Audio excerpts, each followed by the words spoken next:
it's not. Certainly not about self-interest.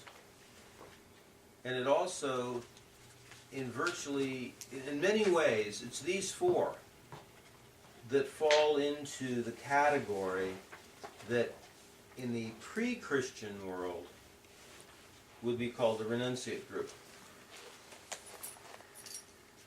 But basically, they're making decisions and having ways of life that are not dependent upon or related to householder ways.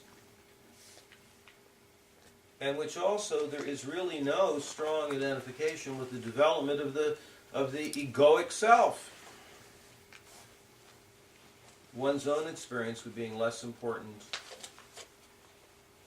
than the connection to spirit in different ways. Remember, each one of these three groups is an investigation of an element. So we saw that the self-interest ones are choosing an element to experiment with, to explore as an end in itself, in its own right, just for its own sake. There's nothing like that with these four. It's not for its own sake. It's not as an end in itself. There's some purpose. So I guess you could share. I guess you could say this shares that thing with the householder, that there's a reason for it. There's an external reason for why it does what it does. We'll probably do Sagittarius last, because it has a characteristic different than the first three we look at, which requires looking at it in a sort of a unique way, in that there is some development of the self there. But in the other three, not. So Pisces, particularly within the last couple thousand years, Pisces has become extremely popular because it's been involved in the kinds of philosophies that have been integrated into most of the prevalent religions. Things like, it is better to give than to receive. Service is its own reward. Pisces, the reason I'm saying that about the last couple thousand years is because the spring equinox area of the seasonal calendar has been located in the fish. Not exactly the same as the sign of Pisces, but there's definitely some connection there. Now,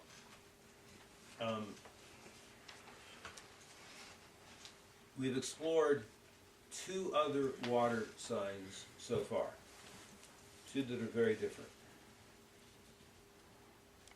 We explored self-interest water, Scorpio, which is like lava, and the giver, personal, nourishing mystery school, Cancer. Pisces is closer to Cancer than it is to Scorpio. But it has a significant difference. And the word that I want to introduce here is the word transpersonal.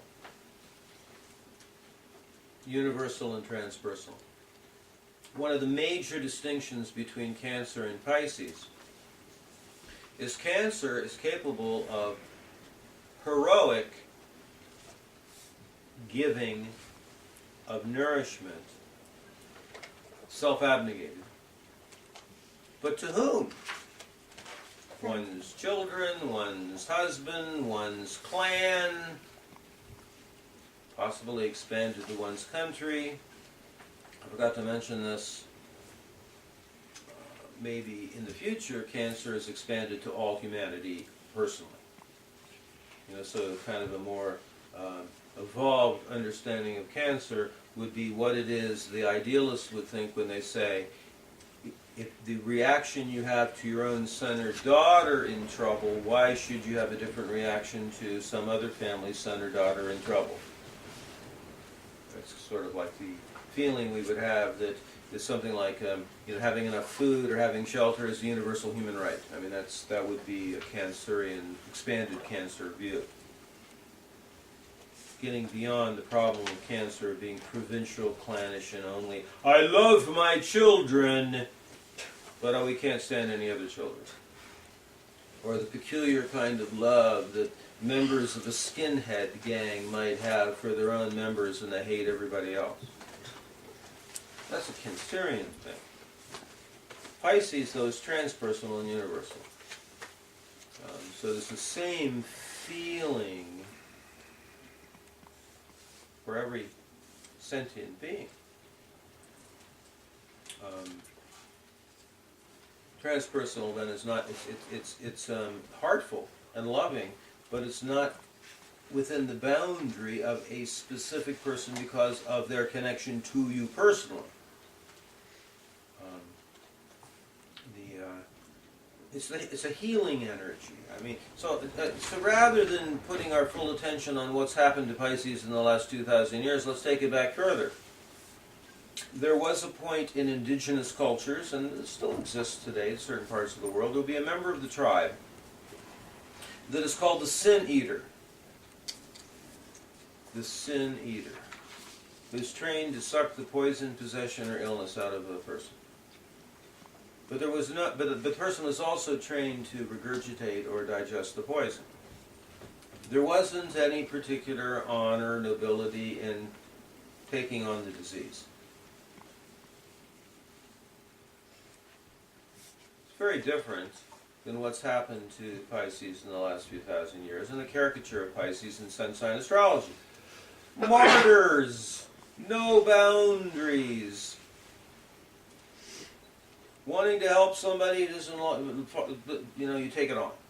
Then you can't even tell whether it's your pain or their pain. The no boundary thing can be really a problem. But the skill set of Pisces, more so than any other place on the wheel, is to be able to sense into, to feel into, where suffering, grief, sorrow on the planet is.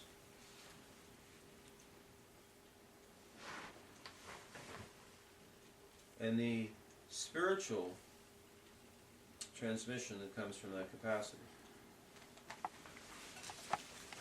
is that grief and sorrow are as essential a human condition as joy and ecstasy. That to feel grief, to feel sorrow, means you have known and felt love. It's very difficult to experience grief if you haven't experienced love, which can actually be an Aquarian predicament or a Leo predicament. They can have universal love, but not a feeling, vulnerability of love, and hence grief can be a very challenging experience for Aquarius, unless they have opened their hearts and truly personally love.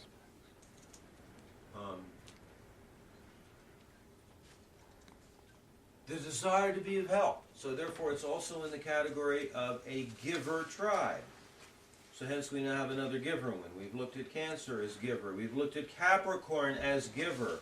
And now we have the third of the givers, Pisces. How can I help? How can I heal? My universal function is to be of help, to be of service. Boy, has this one ever been supported over the last couple thousand years. It is called Seva. The ecstatic blessings that come from showing up and being of service.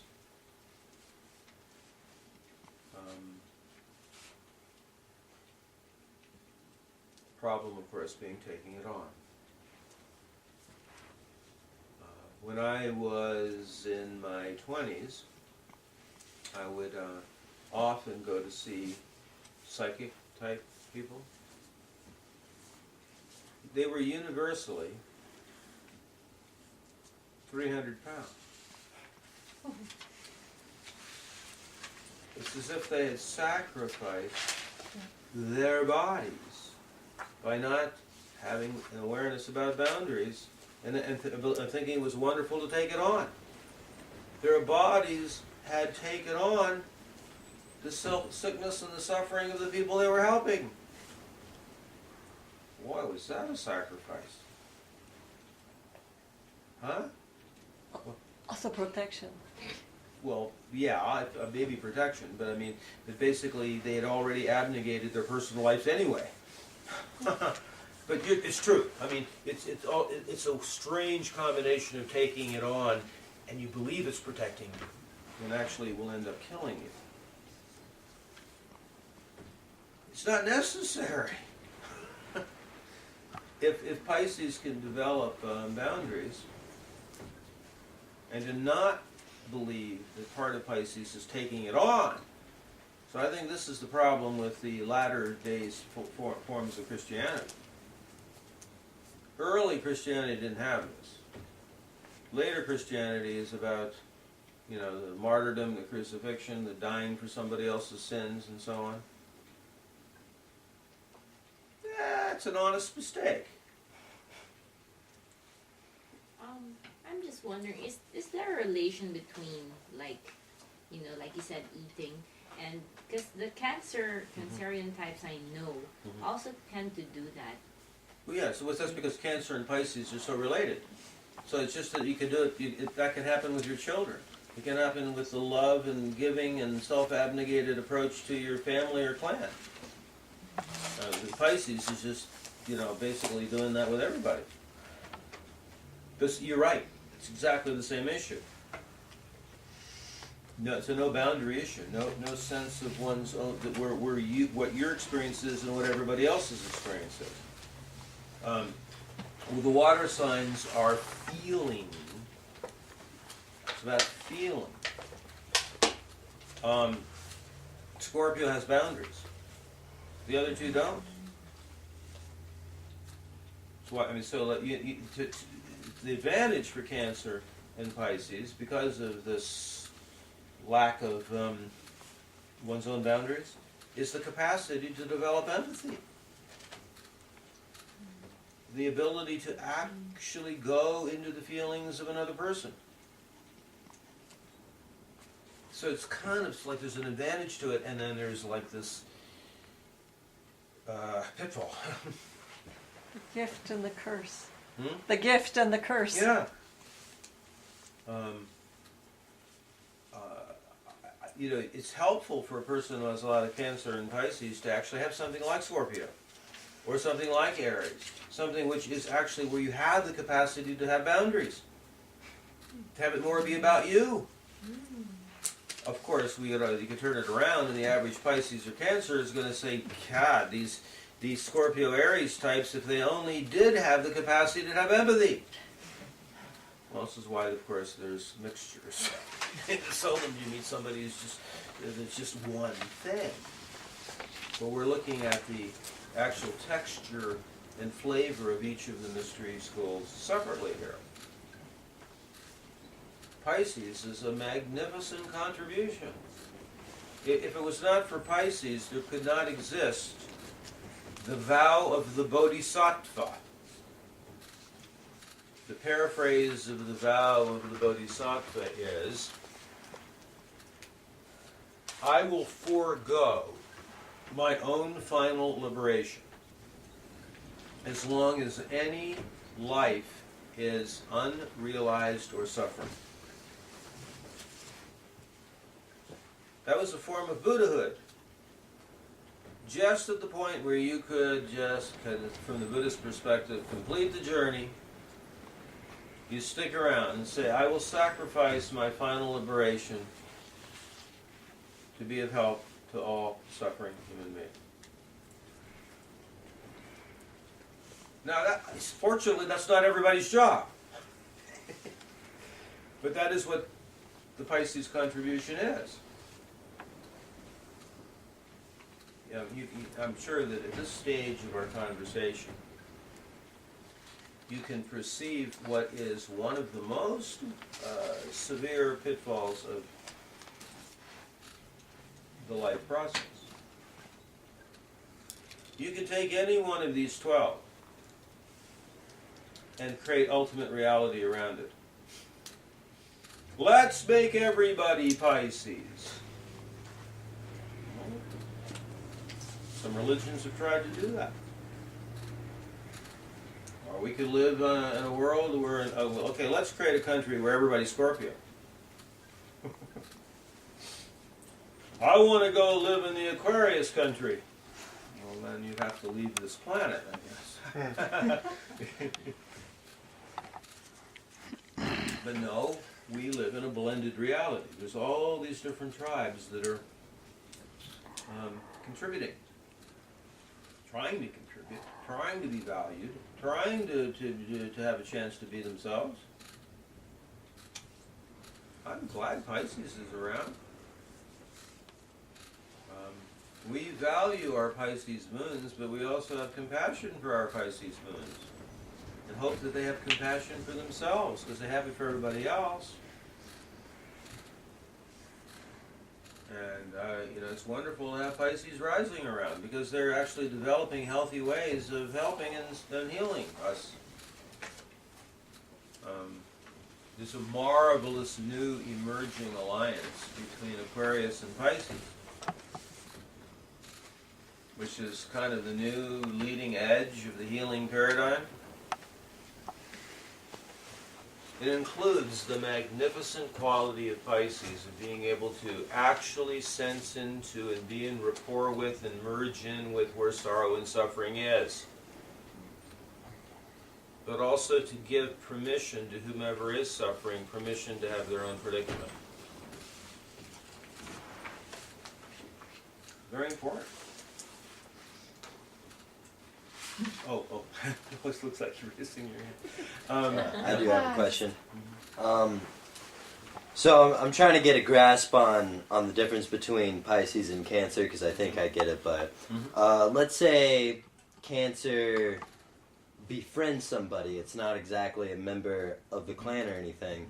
Would you say that the Cancer has just as much compassion and love for that totally, person? because see, in that example, Jeremy, you've chosen that person as a personal connection. Yeah. So when you have a personal relationship with a person, Right. it's like they become a part of your clan and family. That's correct. Okay, because that's how I felt with it. And while with Pisces, it could be anybody on the street. Right. Okay. A really great example of the kind of transpersonal love of Pisces is in a movie, maybe some of you have seen it. It is probably the ultimate Pisces movie. It's that movie with Susan Sarandon playing the nun, Dead Man Walking. Precise Pisces. I mean, if you get right down to it, she had absolutely no personal interest in that person whatsoever. They didn't even like him. No. But still, she is Pisces to that person. And it was the lifeline to him. There was a moment of possibility for him to feel the spaciousness of his own humanness because of that. That's Pisces. Or it also might be like, in a certain way, it's kind of like, I think she was like a combination of Virgo and Pisces. A Mother Teresa figure. She was asked once, did you ever mind not having your own husband and your own children? And her answer was, you don't understand. Everyone whom I'm with is my lover. Hey, that's not a tantric response. The tantric response, everybody I need I run energy with. That's not what you meant by that. It's a transpersonal service.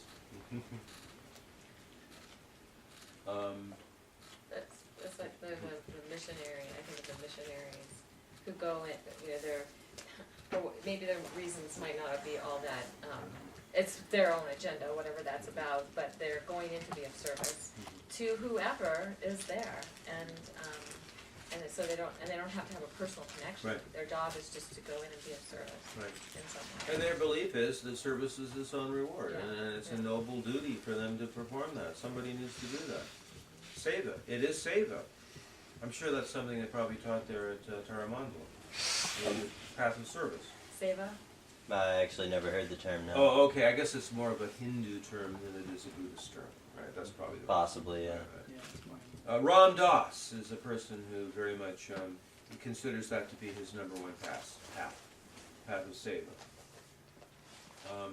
Now, I want to bring up another ingredient here, because with both Aquarius and Pisces, we're dealing with two different types of transcendent states.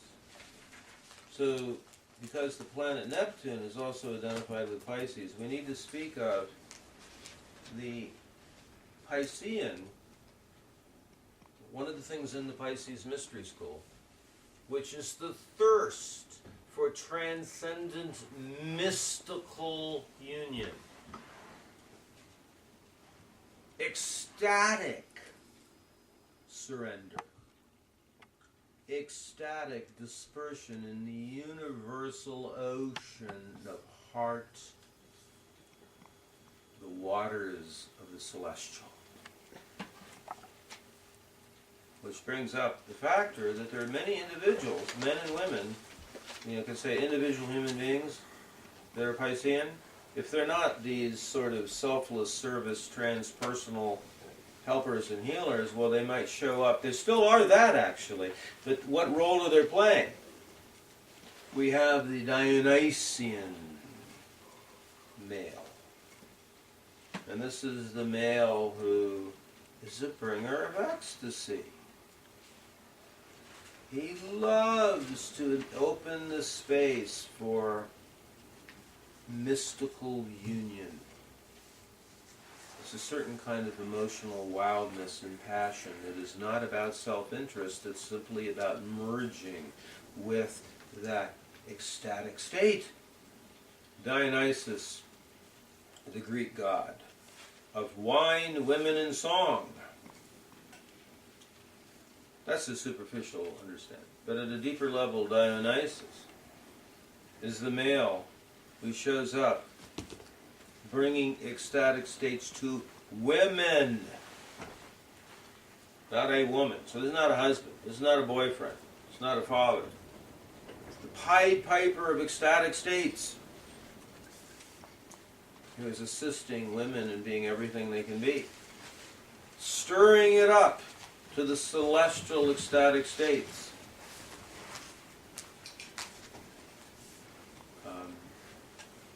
There's certain rock stars that try to emulate that one. It's a little different than Scorpio, actually. Scorpio is about getting off on the energy. Pisces is like, I sacrifice myself to all of you. Which is like the story from Greek mythology, where basically Dionysus shows up to bring ecstasy to the women, and they get so out of control. Where did that come from? I have no idea. How did it get over there? Who started it? Shocking stuff. I took it over there 20 minutes ago. Nobody hit it? It just went off. It just went off. Must have been the timbre of my voice. Wow. All right. Anyway, so the story goes is that the women went into such wildness they ripped them to pieces, and then ends up becoming actually the story that inspired original Christianity. It was one of the symbols of Jesus at the beginning. The dying and reborn God. Dying and reborn God, but also the fact that Jesus, much to the chagrin of a lot of the other Jewish church fathers, loved to hang out with the women. I just want to say really quickly too that it's helpful to know that the original word sacrifice meant to make sacred. So it doesn't necessarily mean that you are sacrificing in the sense that you are actually giving your life or something like that, but you were engaging But in back something that then, was sometimes sacred. it actually did Yeah, mean giving but a it body. But it didn't necessarily mean that. So it's important to know that people who are Pisces don't always have to completely. Right. you So, know, and give there's up their that story. life. When we do our relationship workshop, there is the well-known shadow expression of the Piscean male, who's unfortunately caught in the old story of being the ear king, being the special one loved by the women, and then he ends up being sacrificed, and his body is ground into the soil for the spring planting, and it's a glorious death. There is that one. We don't really have the time of this workshop to go into the details of that. But the point of this is that this is a transpersonal relationship. He's not even having a personal thing with any of the women. He shows up to be the dispenser of the substances. By the way, I know guys in Marin County that believe that's what their job is to this day. The Pied Piper is bringing in the MDMA. And so on. But then, so anyway, I'm describing a version of going into ecstatic states, which is quite a bit different than the transcendent states of Aquarius. I mentioned the transcendent states of Aquarius is like cosmic consciousness, the witness, non-attached, detached, alone. There's no feeling function to it. Then there's the Piscean version, which is called in one of the transmissions, in the TM transmission, is called God consciousness, where basically it's this sense of aloneness that shifts to feeling connected to everything. The heart opens and you feel connected to everything. So the river becomes the ocean. It's not the thought becomes the pure thought. The individual river becomes the entire sea, which is probably a great analogy here. The merging with the infinite ocean. Interestingly, it's very interesting indeed that actually the constellation of Aquarius, the water bearer, is actually more that imagery. It's not that the quality of the sign of Aquarius, which is extremely air and is detached and is clear and is only in consciousness. The waters coming out of the celestial water jar is more this God consciousness thing of the ecstatic states of merging with the infinite rivers of the ocean of the celestial. So anyway, I just see this very fascinating combination between the meanings of Aquarius and Pisces, and they merge in this new leading edge imagery of healing paradigm. Giving permission for the suffering, but also honoring it.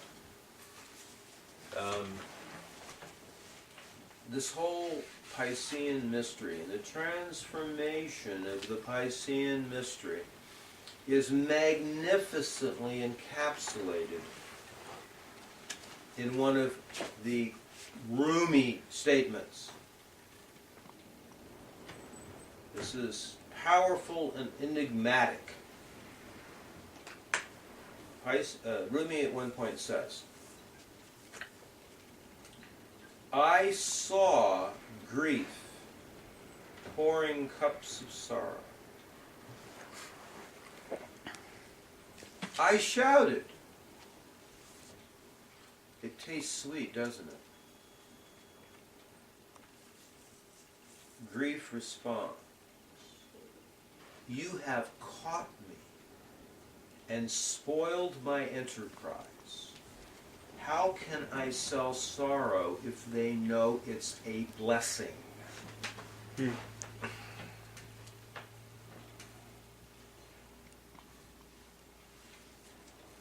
mean, to me, those few sentences encapsulate the entirety of the Piscean mystery, right there. It's okay if you don't entirely get it. Might take a whole lifetime to get that one. I don't entirely get it. I just know it's all in there. It's like grief, Queen Cups. I shouted.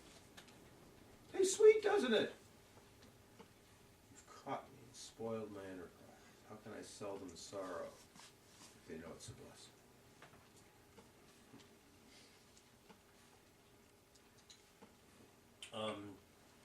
Goddesses of Pisces? Well, I mean, the world has been filled with Piscean goddesses. Every nurse that ever lived, every social worker that ever lived, every renunciate Mother Teresa type who ever lived. Those are Pisces goddesses.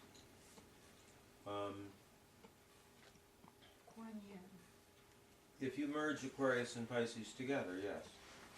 Because I don't know about Kuan Yin ever having to take on your sorrow and suffering from it. She's willing to, but she disperses it. She's like an older imagery of the one who sucks the poison out, but then they digest it or regurgitate it. She's not dying for your sins.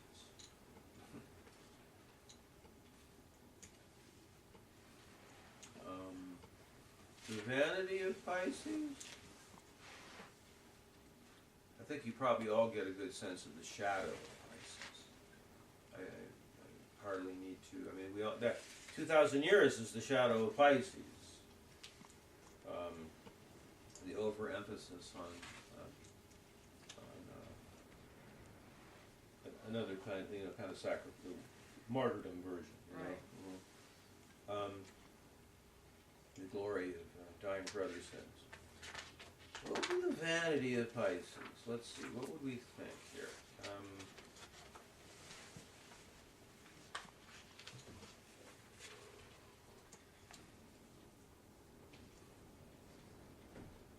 Wow, the vanity of Pisces is just being absolutely, completely attached to the view that that service is its own reward, or it's better to give than to receive.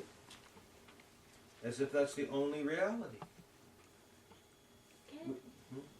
Please. Can't be considered vanity. Like my mom, she has a lot of Pisces, and she forces us to receive her care. Something like that. Like it's like a force. She has to do her Pisces role, even if we don't want it. Well, and thank you, because that's actually exactly the same as what I brought up with Cancer.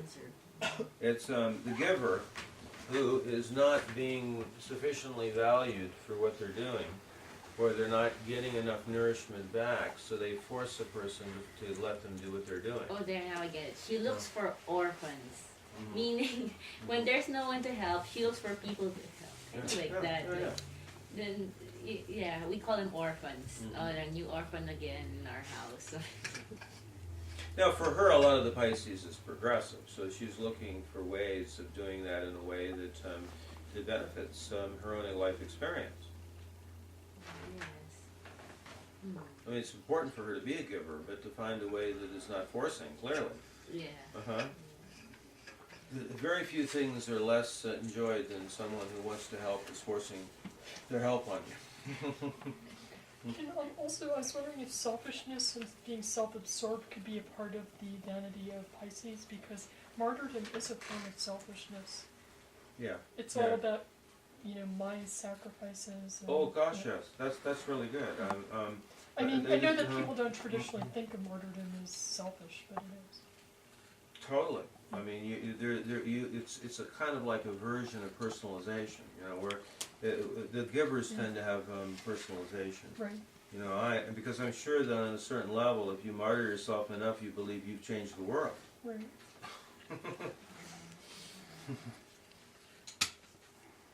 It's good suggestion. I like this. You're getting into the spirit of what we're doing here, because it's a hell of a lot easier for me to do this, where I'm not having to think of every part of it. I've done this a long time, so I can kind of do this, but it's wonderful to get these great suggestions to remind me of fleshing it out the way we are. Relative to shadow side, Would you also say that there is an addiction / escapist element to the shadow of Pisces? Oh, without question. It's I'd rather merge with these transcendent ecstatic states than being in the quote real world. This can happen also with Aquarius too. I mean, both of them are addicted to the transcendent and not the middle world. You know, it's the hope of many Aquarian types is the ships are going to take me off the planet. The hope of many Pisces types is that I can remain. It's kind of like the LSD dream. You know, there's so many songs. It's like, God, it's a marvelous one. I should have put it on for. Oh, this would have been the Pisces one. Oh, geez, it's so great. It's from Country Joe and the Fish. So I feel so high, I'll never come down. You know, and it's just the joy of never coming down from those ecstatic states. Yeah, well said. Excellent insight. From our Pisces moon, Mars and Pisces. It's no wonder you didn't quite immediately resonate with my own comment about the joy of Channel 7, as opposed to staying in the ecstatic states If Channel forever. 7's an ecstatic state, I'd be happy to be there all the time. I love it. It isn't always. It's really true. Yes. Great point. So yeah, so like obviously the first four categories, I mean, or the four in the first category, are going to be more into the middle world. While you know, Aquarius and Pisces, they just love the celestial. Great insight. Can you think of anything else about our Pisces dimension? You are a Pisces sun. Yeah, the only, You are a Pisces. I think you might have talked about this. The only other thing I can think of, and the biggest challenge I have had is around boundaries of not empathing other people's feelings and feeling like they're mine. You know, not being able to distinguish Right. that piece. So actually, even when valuing the essence of Pisces, and the essence of Pisces is not having individual boundaries. It is its essence. It's a self-abnegated, no-boundary thing. I mean, you have to have that experience to be able to truly empath, to truly merge, to truly go into rapport, and so on. But to live in this world, to be functional in this world, to not take on the shadow of Pisces, one of the greatest things for a Pisces type to do is to develop their own boundaries, to know how to do that. Then you can even be a better Pisces. Yeah.